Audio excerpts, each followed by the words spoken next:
Sebelumnya kita udah bahas profil sang gitaris Mido and Palasol. Kini kita beralih ke profil sang drummer dari band Mido and Palasol, An Jong Won.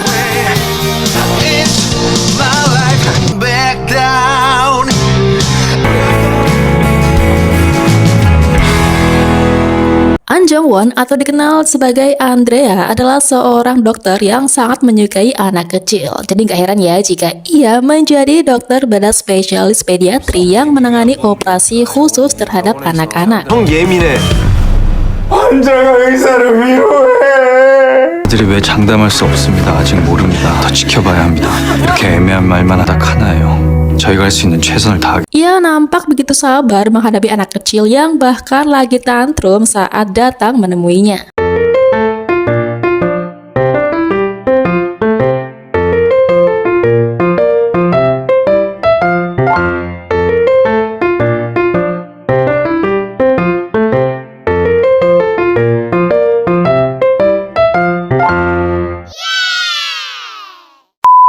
Oke, kita kupas dulu latar belakang keluarga dari dokter spesialis bedah pediatri Rumah Sakit Yulje ini.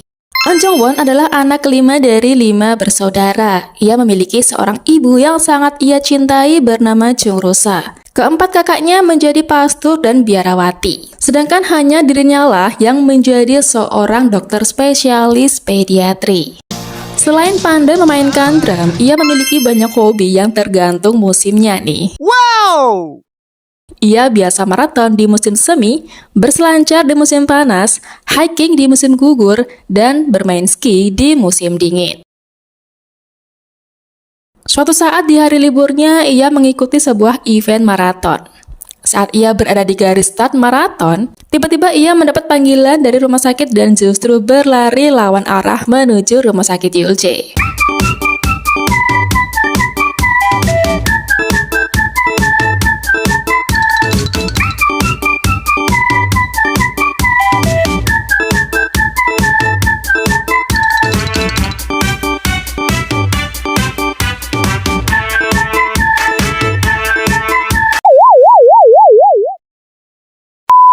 Berbeda dengan Jong Won yang terkesan ketus dan dingin, Jong Won ini terkenal sebagai dokter yang sangat ramah. 재수가 없어. 선생님이 한번 볼까요? 정원이 병원에서 사람들한테 Tak hanya kepada anak kecil dan wali pasiennya, melainkan juga kepada para koleganya.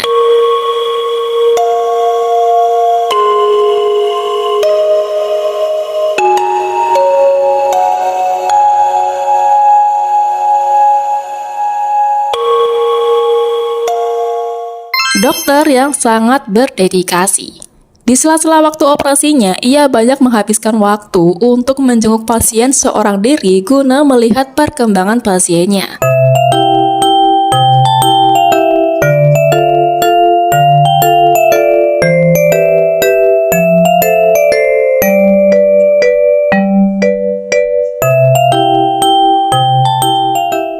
Jong Won atau Andrea ini memiliki hati yang sangat lembut. Saking lembutnya, suasana hatinya ini bergantung dari kondisi pasiennya. Terlihat dari pancaran aura dari wajahnya, ya ini sangat bahagia apabila pasiennya ini menunjukkan progres yang baik. 똥을 잘 싸. 아, 그래. 축하해. 색깔도 예쁘고 모양도 예뻐. 먹으면 바로바로 얼마나 잘 싸는데. 똥이 너무 예뻐. 내 빵은 내 거 있어. 지금 똥으로 변신 중이야. Namun ketika kondisi pasiennya tidak ada perkembangan atau lebih buruk, ia akan menyalahkan diri sendiri dan merasa gagal menjadi seorang dokter.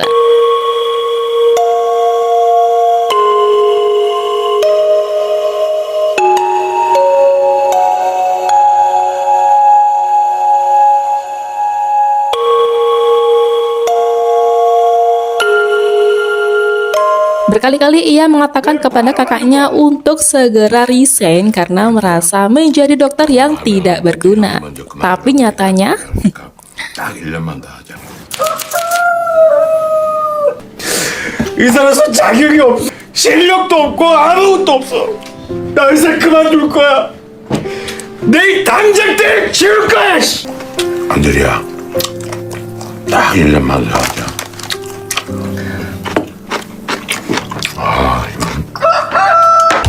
내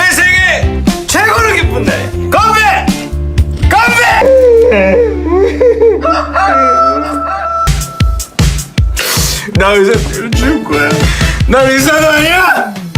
돌파야, 돌파!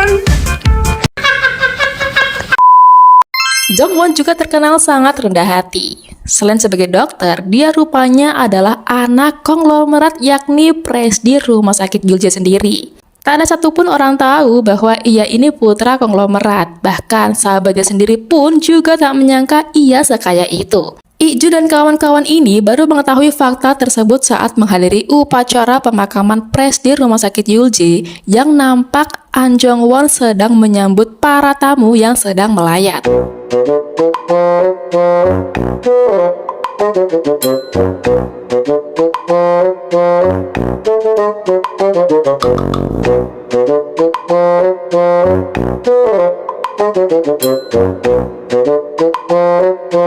Meskipun ia terlahir dari orang kaya, namun ia mengaku katanya tak punya uang dan tidak terlalu membutuhkannya.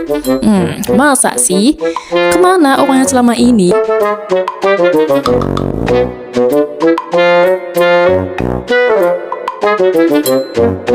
Stop lying. Pasca ayahnya meninggal dunia, posisi Prestir Yulje ini diserahkan kepada Pak Ju. Sejak itulah hubungan Prestir Ju dan ibunya ini menjadi semakin dekat. Tidak dijelaskan secara konkret hubungan mereka, namun nampaknya mereka menganggap kedekatan mereka ini hanyalah sebatas teman.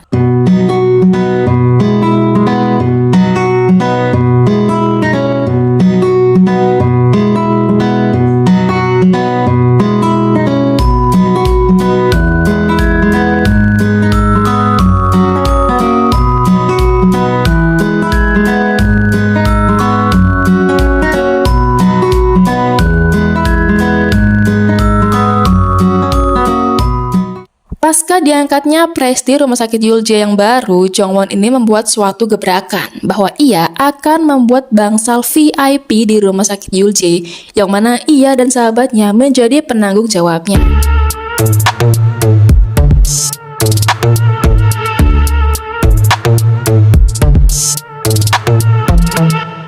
Jadi apa sih alasan dia mendirikan bangsal VIP? Tonton sampai habis ya.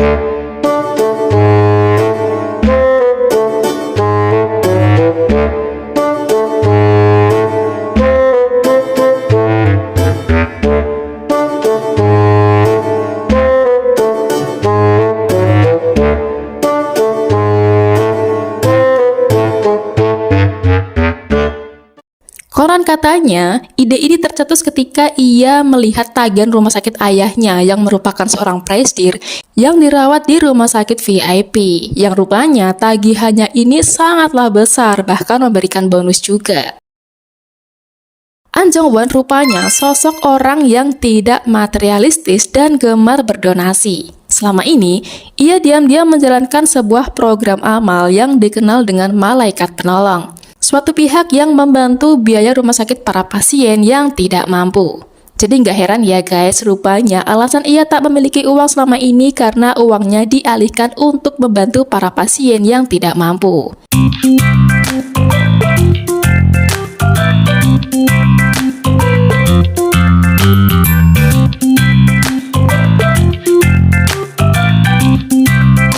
Selain itu, ia juga mendapat aliran dana dari bangsal VIP-nya, yang mana bangsal VIP ini digunakan untuk orang-orang konglomerat yang banyak duit. Andrea adalah orang yang bahagia melihat orang lain berbahagia, seperti yang dikatakan sahabatnya, Song Hwa.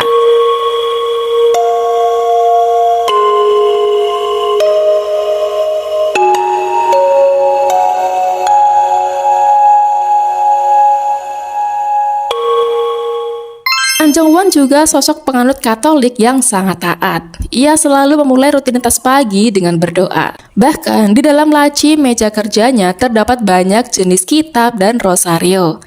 Ada suatu momen di mana Ik-jun yang sedang membuka laci Jong-won begitu terkejut dengan isinya nih. Ia kemudian langsung menutupnya dengan penuh rasa hormat terhadap Tuhannya.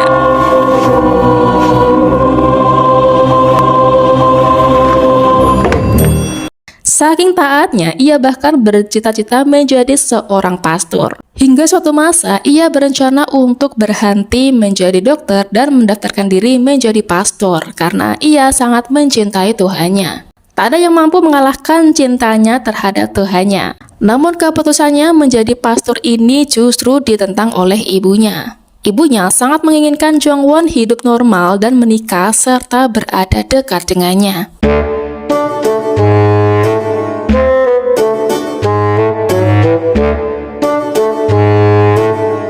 Namun akhirnya ada seseorang yang berhasil mengalahkan Tuhannya nih, yakni Jang Gyeol, dokter residen dari bedah umum. Gyeol ini adalah sosok dokter yang sangat rajin dan tak punya rasa takut. Ada suatu kejadian saat ia tanpa takut membersihkan luka pasien yang dipenuhi belatung dengan tangannya sendiri nih. Juga saat ia mengejar pasien yang diduga melakukan kekerasan terhadap anaknya. Tak heran jika ia disukai banyak dokter spesialis untuk membantu di meja operasi.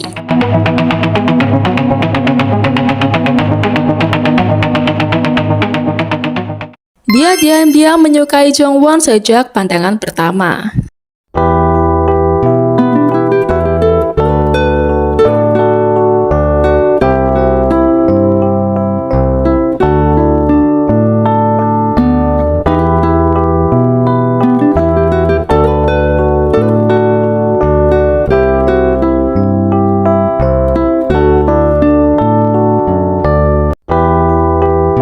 Dengan bantuan Ijun, ia berusaha mendekati Jongwon.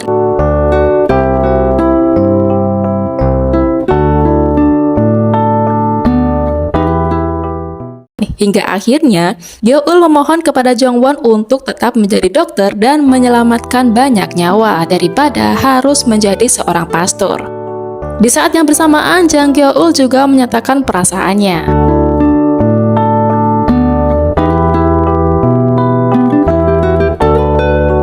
Akhirnya mereka pun jadian deh, dan rupanya Jongwon pun selama ini juga diam-diam telah menyukainya dan membuatnya goyah. Wow.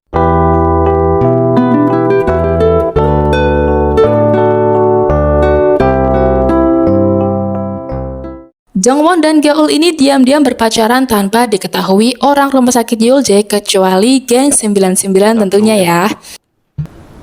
나 장겨울 선생이랑 사귄다고. 사귄 지 한 달 정도 됐어.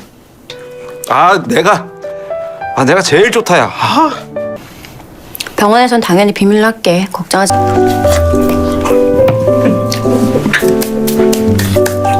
Saat di kantor, mereka ini tampak biasa saja. Namun di luar, ulu-ulu, bucin banget gak tuh?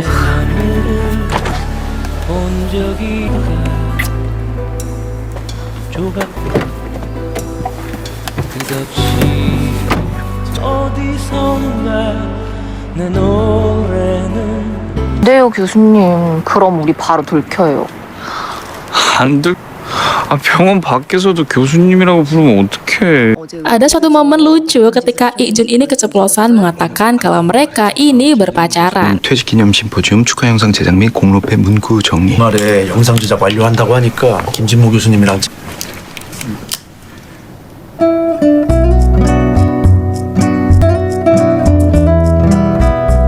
이야 역시 안정원. 야 이런 걸 배워야 돼. 야 네가 안 교수 참 잘해. 아니 누가 보면 장겨울 선생 남자친구가 안정원 교수인 줄 알겠네.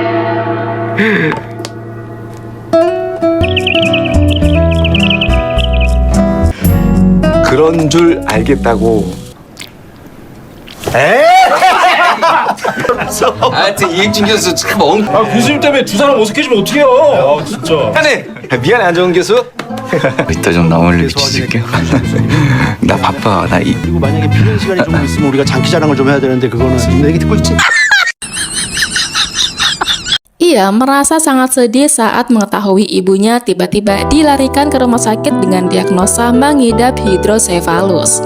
Gejala ini diawali saat Jung Rosa mulai lupa jalan menuju rumahnya dan juga sandi pintu rumahnya. Rosa sangat khawatir bahwa ia akan mengalami Alzheimer dan melupakan kenangan indah bersama anak-anaknya. Namun suatu ketika ia terjatuh dan dilarikan ke rumah sakit. Nah, berdasarkan CT scan yang dilakukan oleh Songhwa, Jung Rosa ini justru mengidap hidrosefalus. Justru berita ini membuat Rosa sangat lega dan juga bersyukur. Ia lebih bersyukur didiagnosa hidrosefalus daripada harus kehilangan kenangan bersama anak-anaknya karena Alzheimer. Mengetahui hal ini tentu membuat hati Jongwon sangat terpukul. Ia merasa telah gagal menjadi anak sekaligus seorang dokter yang tidak menyadari kondisi penyakit ibunya. Walaupun seorang dermawan, ternyata Jongwon ini sangat pelit kepada temannya. Ia begitu kesal saat tahu samponya ini dipakai sama Junwon.